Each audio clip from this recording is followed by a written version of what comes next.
We are going to talk about the foot today, and more specifically, the arches of the foot. So here I have the left foot of the skeletal model, and what we want to do is we want to understand and get the arch more active. And to do that, we need to bring up our awareness of the anatomy and what exactly our foot does, and understand that there's intrinsic muscles, meaning muscles that are actually in the arch of the foot, and then the extrinsic muscles that control the arch of the foot directly, which are going to be in the calf of our leg, and how to strengthen those muscles and how to become more aware.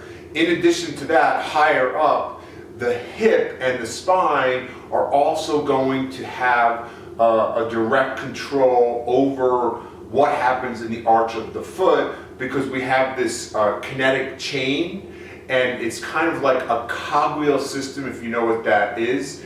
And so when we change the position of the hip, we change the position of the foot. When we change the position of the foot, we change the positioning and in the hip and in the spine. And so the first thing that we want to do, and is the model. So if I pull my pants up a little bit, so if I look at the model and I see this bony bump sticking out, we call this bone the navicular. And this bump is called a navicular tuberosity. Doesn't really matter the name, but its height, the distance between the floor and where that guy is our navicular height, and we can use that as a guide to see how we're doing with our foot exercises. And I'm going to do a Zoom meeting thing later where I'm going to use two computers or two electronic devices so that I can show you guys how to do this and get some immediate biofeedback. So if I want to mark that point, and I'm going to do that with a marker, I can kind of palpate, and you can kind of see I have my ankle bone here that we call the medial malleolus, and if I kind of just come down a little bit kind of in this direction, I can find this bump. And so what I'm going to do is I'm going to put a mark on that bump, and hopefully you'll be able to see that, and I'll have the camera zoom in when I get that. And so where this bump is dictates where the foot is in space. And so if I go back to my model here and I put my foot down, and this is not a perfect model, but it kind of gives us an idea that if you see where the arch, when I flatten the arch out, you see that it drops down in relation to the floor, and then if I kind of prop it up a little bit, we can see it raise up a bit, and hopefully you're going to be able to see that on my foot also. So let's do it in this position. So if I roll my arch in, you can kind of see that guy gets lower, and then if I engage my arch, it gets a little bit higher. And what you kind of want to do with this is kind of get aware of where the foot is. And if you see that if I rotate my leg inward, my lower leg, it drops the arch, and if I externally rotate or turn my foot out, it raises that arch. And every time we take a step, that's part of how we move. And so for the health of the arch, we just really want to get it so that we have better awareness and better control, so the arch doesn't flatten out too fast, so we have more control over it. So and when we do the exercises in general, we start sitting so that we don't have as much weight bearing, and we do want to have this foot on the ground, socks off, not in shoes, because you really need the tactile sensation to figure out what's going on. So that is kind of the foot. So the next step of going from sitting would be pushing down with your arm on your leg sitting, and then the next step would be standing. So I'm going to stand now and see how we can see this. Just kind of open it a little bit.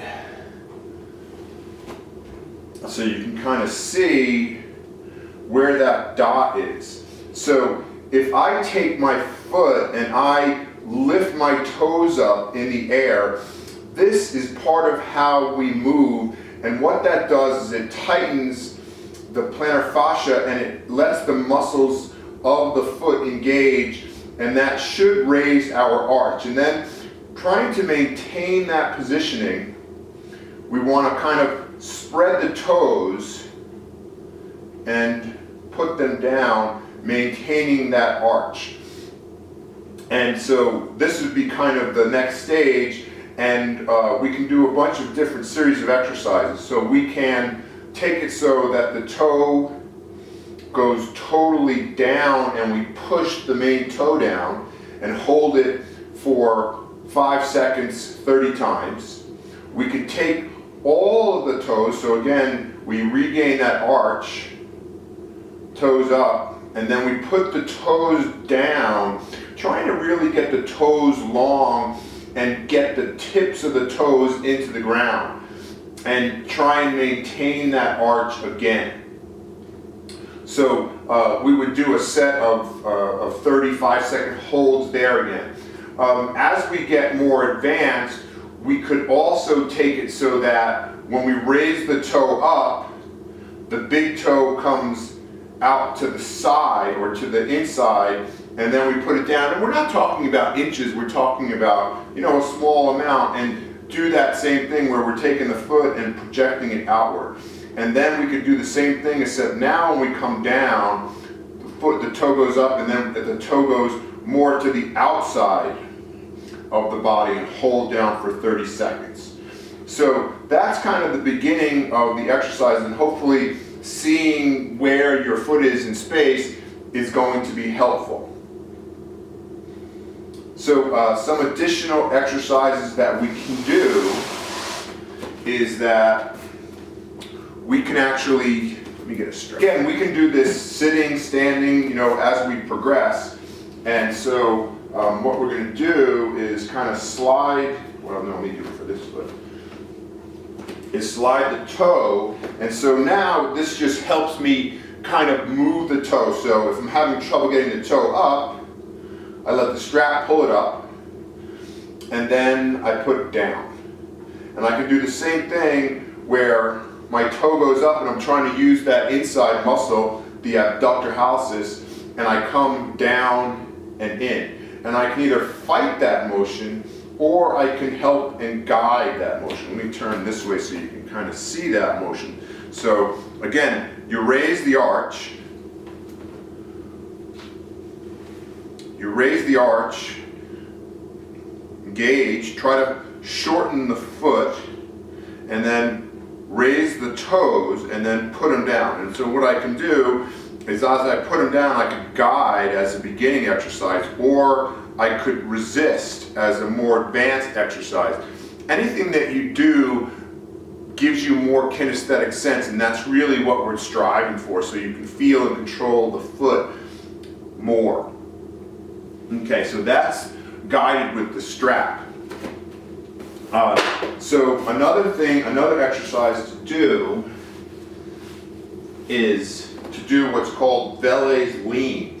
And so I engage, and I put the feet, and I put the toes down, trying to keep those arches engaged, and then at the ankle, I let myself lean forwards, and I hold that position. And I'm not sure if you can even see how much I moved. I didn't move very much, but now more weight is on my foot. And this brings us to the foot tripod, that one of the things that we want to do is be aware of where the weight is in our feet. So where we want the weight is going to be underneath the first metatarsal, which is this guy, the fifth metatarsal, and then the heel itself. And that's really our foot tripod, and that's where we can get some increased awareness and strength, and to pay attention to that tripod as we go through our exercises. Another exercise to do in a weight-bearing sense is bringing the foot back, and again, we're putting ourselves up into that windlass mechanism, and then engage the arch, bring the foot down. And essentially, we're kind of like doing a Michael Jackson moonwalk as we go backwards. And that helps us to engage that. We also want to bring some awareness to the extrinsic muscles, those muscles that are in the calf that we kind of talked about.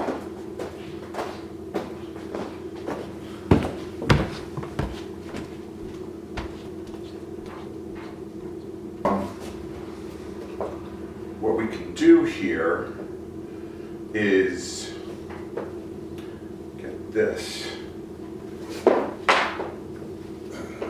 here,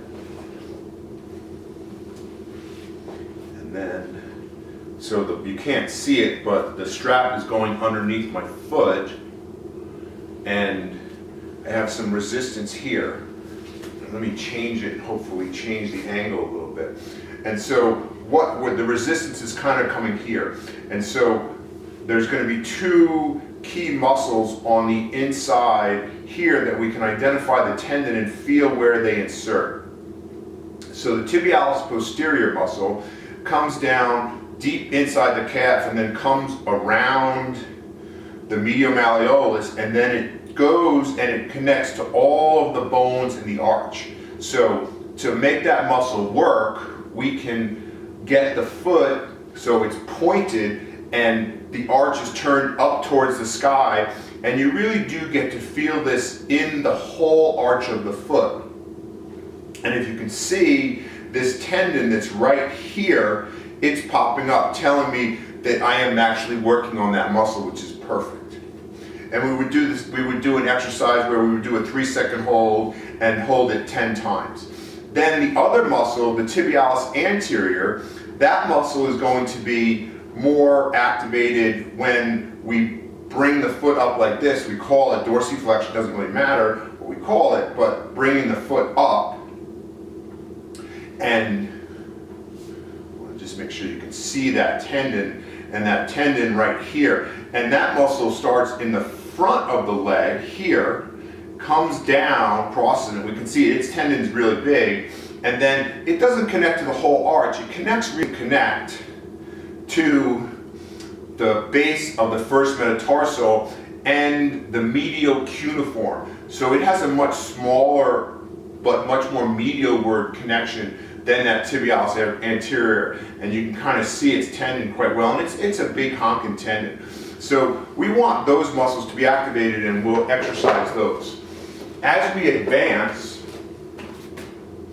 and we talked about the kinetic chain, so if we look at the foot again, and I can put it back up here, because I just think maybe having that visual of being able to see what happens is going to be helpful.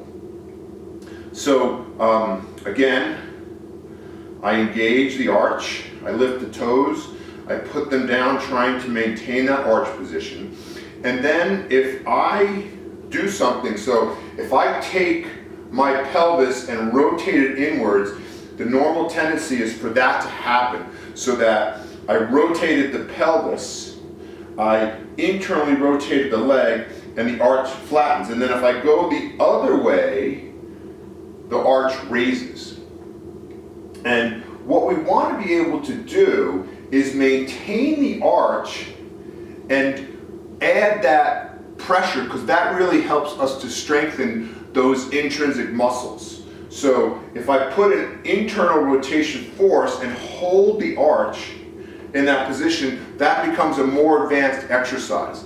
And then if I look at my back foot, hopefully you can see this, is that when I do the internal rotation, or when I do the external rotation on the left foot, it raises the arch, but then what happens on the right foot in this position, a little bit, it wants to flatten. So here, I can alternate maintaining the arch resisting it from flattening while working on my body awareness and control.